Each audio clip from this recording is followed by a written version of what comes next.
students, welcome to my new video for class 10, chapter 6, subject biology, life process. Chapter name is life processes.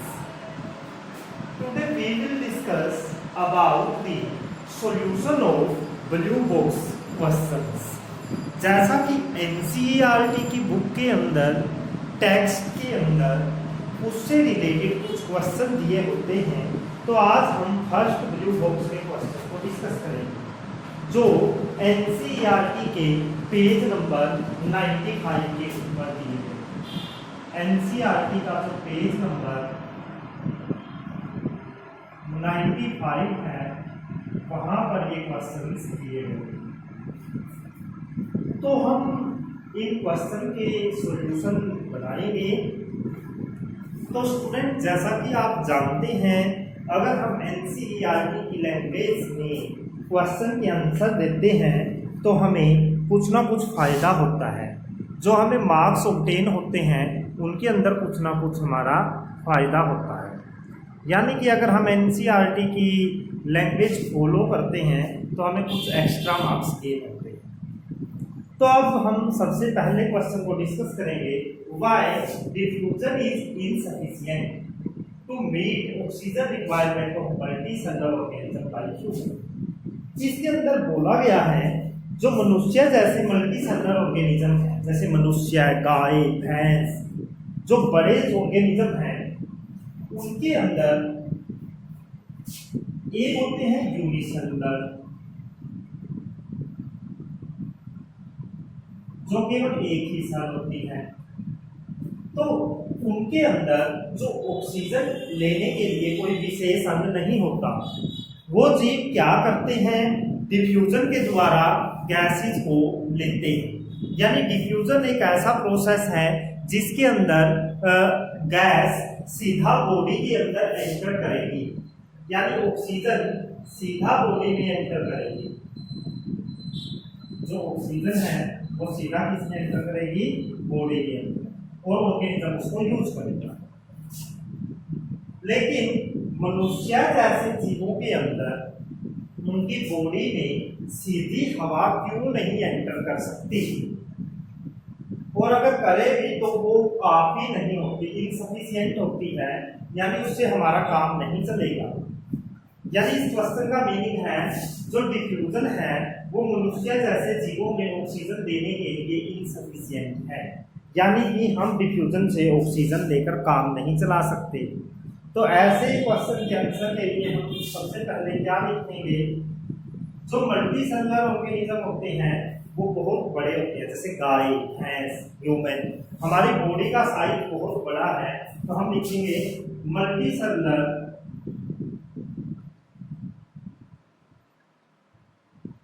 are large in size. These have complex body design.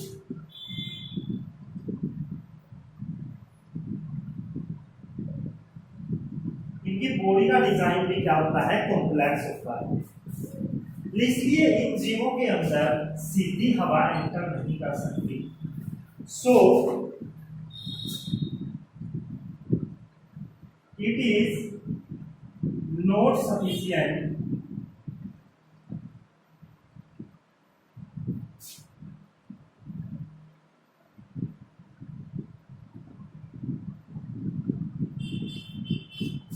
या ऐसे भी लिख सकते हैं, it is not possible. हम यहाँ पर possible word लिखकर और अच्छा क्वेश्चन बना सकते हैं। It is not possible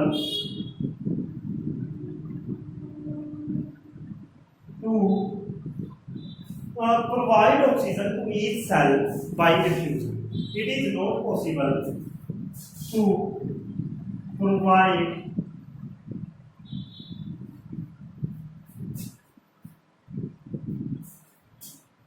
oxygen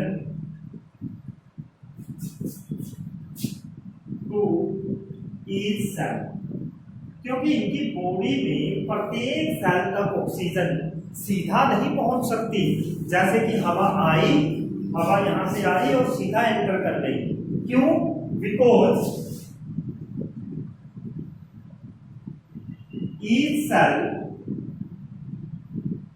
is not in direct contact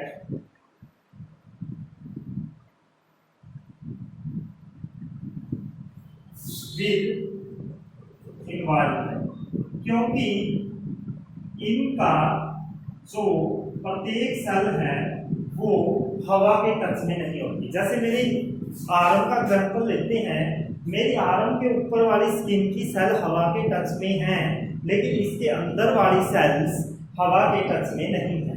इसलिए उन सेल तक ऑक्सीजन डिफ्यूजन से नहीं पहुंच सकती। सिर्फ बाहर वाली सेल ले सकती है, लेकिन अंदर वाली सेल में डिफ्यूजन से हवा, डिफ्यूजन का मीनिंग होता है हवा से सीधा गैस का सेल में एंटर करना। यानी कि क्या हुआ? Multicellular are large in size, these have complex body design. इनका बॉडी डिजाइन क्या होता है? Complex. So it is not possible to provide oxygen to each cell. इसलिए प्रत्येक सेल को ऑक्सीजन देना पॉसिबल नहीं होगा, because each cell is not direct contact with environment. यहां पर हम एक वर्ड ऐड कर सकते हैं, bye diffusion.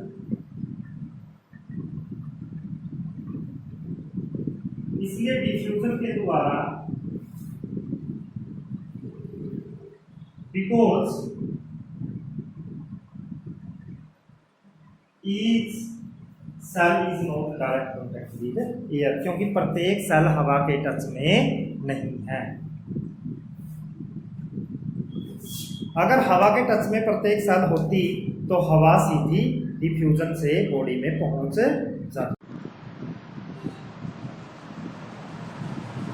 Next question is what criteria do we use to decide whether something is alive. कि कोई चीज जीवित है या निर्जीव, इस चीज को देखने के लिए हम कौन कौन सी चीजों का क्राइटेरिया डिसाइड करते हैं, कौन सी कैरेक्टरिस्टिक्स हैं जिनसे हम ये पता लगा सकते हैं कि कोई चीज लिविंग है या नहीं। तो सबसे पहले हम कुछ एग्जांपल्स देखते हैं, जैसे मनुष्य, और एक एग्जांपल लेते हैं चेयर। मनुष्य लिविंग है और चेयर नॉन लिविंग। तो हम कैसे पता लगाएंगे कि चेयर नॉन लिविंग है और मनुष्य लिविंग है? हम कुछ कैरेक्टरिस्टिक्स को डिस्कस करेंगे। Characteristics shown by living things। जो जीवित चीजें होती हैं वो कुछ कैरेक्टरिस्टिक्स दिखाएंगी, हम उन कैरेक्टरिस्टिक्स को डिस्कस करेंगे। सबसे पहले कौन सी कैरेक्टरिस्टिक्स आती है कि कोई चीज जीवित है या नहीं? मनुष्य मूवमेंट शो करता है, बट चेयर कभी मूवमेंट शो नहीं करती। चेयर अपने आप नहीं हिलती, चेयर अपने आप कोई मूवमेंट शो नहीं करेगी, लेकिन जो मनुष्य है वो मूवमेंट शो करेगा। तो हम यहां पर लिखेंगे living thing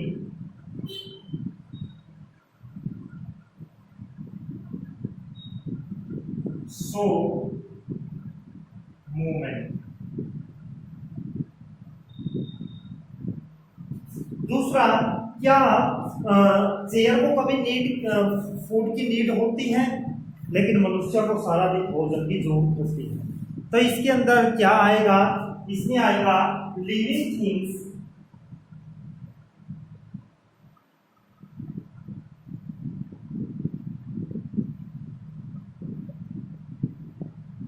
need food. Third, जो लिविंग थिंग्स होती हैं जैसे मनुष्य है, वो क्या करता है? इमोशंस को शो करता है, लेकिन जो चेयर है वो कभी इमोशन शो नहीं करेगी। तो हम लिखेंगे लिविंग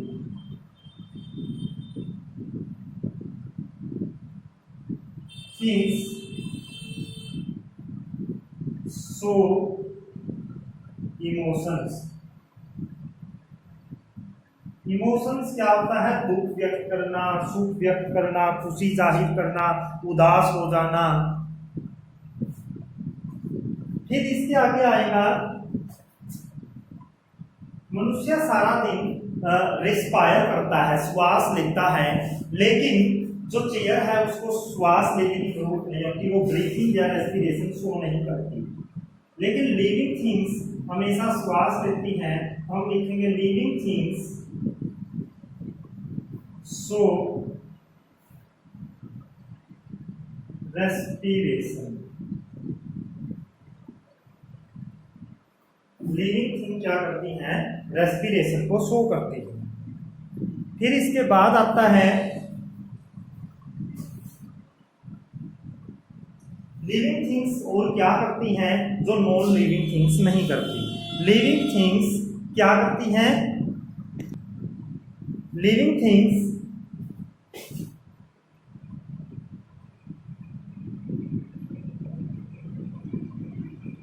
रिमूव वेस्ट।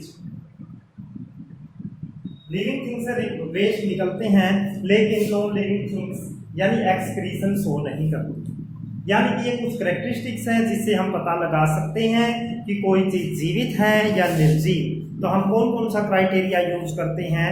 ये वाले। इसके अलावा भी बहुत सारी कैरेक्टरिस्टिक्स हैं जिनको हम लिविंग के लिए शो कर सकते हैं। Next question is what are outside raw materials used by organism. यानी कि कोई भी जीव बाहर से कौन कौन सी रॉ मटेरियल लेता है। रॉ मटेरियल होता है कच्चा सामान जिसको वो शरीर में ले जाकर यूज करेगा। ऐसे मटेरियल जिनको वो ऑर्गेनिज्म अपने शरीर में ले जाकर यूज करेगा और उनका यूज किसी अन्य सामान को बनाने में करेगा, वो रॉ मटेरियल कहलाते हैं। जैसे कोई फैक्ट्री है, फैक्ट्री के अंदर मान लो कोई मटेरियल बनता है। मान लीजिए फोन बनता है। मोबाइल को बनाने के लिए क्या क्या चीज़ की ज़रूरत होगी? प्लास्टिक की ज़रूरत होगी, कुछ अदर कंपोनेंट की ज़रूरत होगी, ग्लास की ज़रूरत होगी। तो ये सभी क्या कहलाएंगे? रॉ मटेरियल कहलाएंगे। यानी किसी मटेरियल को, किसी चीज़ को बनाने के लिए जो जो दूसरे कंपोनेंट यूज किए जाते हैं उनको रॉ मटेरियल बोलते हैं। तो यहाँ पर कोई जीव अपने लिए कौन कौन से रॉ मटेरियल यूज करता है? यानी कि सबसे पहले हम एग्जांपल लेते हैं प्लांट्स का। प्लांट अपनी बॉडी के अंदर कौन कौन से रॉ मटेरियल लेते हैं? Raw material used by plants. Plants के द्वारा कौन कौन से रॉ मटेरियल यूज किए जाते हैं? सबसे पहले नंबर पर आता है CO2 फॉर फोटोसिंथेसिस। वो फोटोसिंथेसिस करने के लिए CO2 कार्बन डाइऑक्साइड लेता है। H2O एंड मिनरल्स, दो चीजें और को गेन करता है जो भोजन बनाने में यूज करता है, वो है पानी और mineral. H2O and mineral for photosynthesis, और उनका उपयोग कहाँ पर करता है? फोटोसिंथेसिस के अंदर करता है। फिर इसके बाद आता है O2 फॉर रेस्पिरेशन। वो रेस्पिरेशन के लिए किसका यूज करता है? ऑक्सीजन का यूज करता है। ये एक अच्छी समझ है। अगर हम यहीं पर एनिमल्स की बात करें, एनिमल्स कौन कौन सी चीजें यूज करते हैं? एनिमल यूज करते हैं वाटर, ऑक्सीजन एक्सेट्रा, लेकिन एनिमल CO2 यूज नहीं करते। यानी कि प्लांट अपने भोजन को बनाने के लिए किसका यूज करता है? CO2 का। और किसका यूज करता है? वाटर का और मिनरल्स का। लेकिन जो एनिमल्स होते हैं वो इनका यूज नहीं करते, वो ऑक्सीजन और वाटर का ही यूज करते हैं। तो ये रॉ मटेरियल आ गए हैं जो जीवों के द्वारा यूज किए जाते हैं। Next question, what process would you consider essential for maintaining life? अपने मेंटेनिंग लाइफ का मतलब है अपने जीवन को चलाने के लिए, यानी हमें जीवित रहने के लिए व्हाट प्रोसेस, कौन से प्रोसेस वुड यू कंसीडर आप मानोगे इसेंशियल, जरूरी है टू मेंटेनिंग लाइफ, अपने जीवन को चलाने के लिए हमें कौन कौन से प्रोसेस करने पड़ते हैं, उन प्रोसेस को हम यहाँ पर डिस्कस करेंगे। ऐसे कौन कौन से प्रोसेस हैं जो हमारे जीवन को जीने के लिए जरूरी हैं, तो हम यहाँ पर उन प्रोसेसेस को डिस्कस करेंगे। तो सबसे पहला प्रोसेस आता है न्यूट्रिशन। एक जीव को जीवित रहने के लिए भोजन की आवश्यकता होती है। उस फूड को लेने का, बचाने का तरीका क्या कहलाता है? न्यूट्रिशन। तो जीव को जीवित रहने के लिए न्यूट्रिशन की जरूरत होती है। सेकंड होता है श्वास लेना, जिसको हम बोलेंगे रेस्पिरेशन। अगर कोई जीव जीवित है तो वो है उसके अंदर गैसेस के आदान प्रदान से, और जो जीव गैस लेते हैं और छोड़ते हैं उस प्रोसेस को बोलते हैं रेस्पिरेशन। तो रेस्पिरेशन भी बहुत जरूरी है। थर्ड है ट्रांसपोर्टेशन।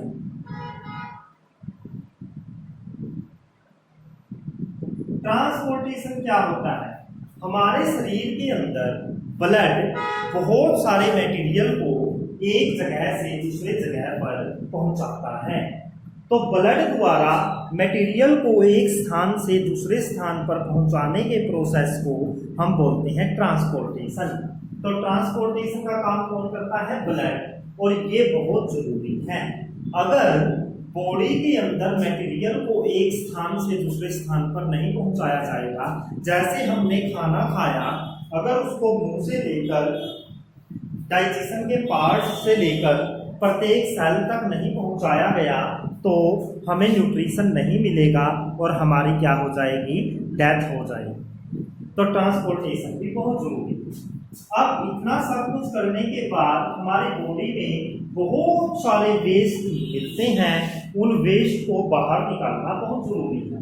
जैसे कि आप लोग यूरिन को बाहर निकालते हैं, तो जो वेस्ट को बाहर निकालने का प्रोसेस है हम उसको बोलते हैं एक्सक्रीशन।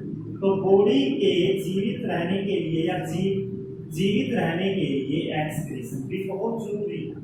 तो ये मेन तो हो गए 4 प्रोसेस। इसके अलावा हम लिख सकते हैं कुछ एक्स्ट्रा में ग्रोथ, वृद्धि भी बहुत जरूरी है, रिप्रोडक्शन भी लिख सकते हैं, लेकिन मेन तो कितने हैं? 4 प्रोसेस हैं जिनके बगैर यहाँ हम जीवित ही नहीं कर सकते। ये 4 तो आते हैं मेन प्रोसेस के अंदर। इसके अलावा हम एक्स्ट्रा भी लिख सकते हैं। न्यूट्रिशन हो गया भोजन को लेना और पहुंचाना, रेस्पिरेशन हो गया सांस को लेना, ट्रांसपोर्टेशन हो गया मटेरियल को एक स्थान से दूसरे स्थान पर पहुंचाना, एक्सक्रीशन हो गया वेस्ट मटेरियल को बॉडी से बाहर फेंक देना या रिमूव कर देना, ग्रोथ हो गया वृद्धि जिसमें कोई जीव बढ़ता है, और रिप्रोडक्शन का मीनिंग होता है किसी जीव के द्वारा अपने जैसे अन्य जीव पैदा कर देना। अगर इनमें से कोई एक प्रोसेस भी रुक जाता है तो हमारी डेथ हो जाएगी, हम जीवित नहीं रह पाएंगे या बहुत कम समय के लिए जीवित रह पाएंगे।